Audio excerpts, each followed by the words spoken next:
अपने तन को पहले शांत करने की कोशिश करें। जैसे हाथ पैर हिल रहा है और बिना किसी ज़रूरत के, तो उस पर ध्यान दें कि क्यों अनवांटेड, अनचाहे तरीके से क्यों मेरे शरीर में इस तरीके से ऑटो मोड में चीज़ें क्यों चल रही हैं। इसको रोकिए।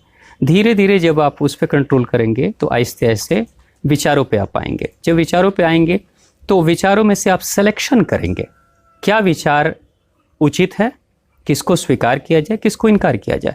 तो धीरे धीरे क्या होगा कि विचारों के भीड़ में आप कुछ विचारों को सेलेक्ट करते हो, चुनते हो, स्वीकार करते हो और कुछ को इनकार करने लगते हो। तो धीरे धीरे कुछ दिनों के बाद से ऐसा होगा कि फालतू के विचारों को आप इनकार करना शुरू कर दो। मतलब आपको पता होगा कि मेरे लिए क्या ज़रूरी है, क्या उचित है, क्या अनुचित है, ये भी निष्कर्ष पे आप पहुंचने लगोगे।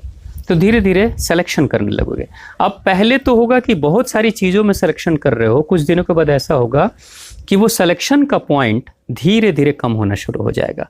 जैसे 50 में से आप सिलेक्शन कर रहे थे, कुछ दिनों के बाद से 30 में सिलेक्शन करोगे, फिर 20 में करोगे, फिर 10 में करोगे, फिर 5 में करोगे।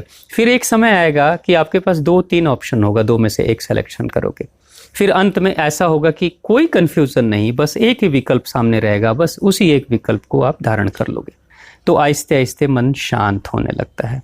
अब मन को शांत जब करने लगेगा इंसान, तो क्या होगा, चेतन मन शांत होता है। सामाजिक जो मन है, जो समाज से मिला है, वही शांत होता है। और जब वो शांत हो जाता है तो उसके बाद से अवचेतन मन से कनेक्शन जुड़ना शुरू हो जाता है, जिसको हम सहज बोध भी कह सकते हैं, जिसको कई बार आप कहते होंगे इंट्यूशन हो रहा है मुझे।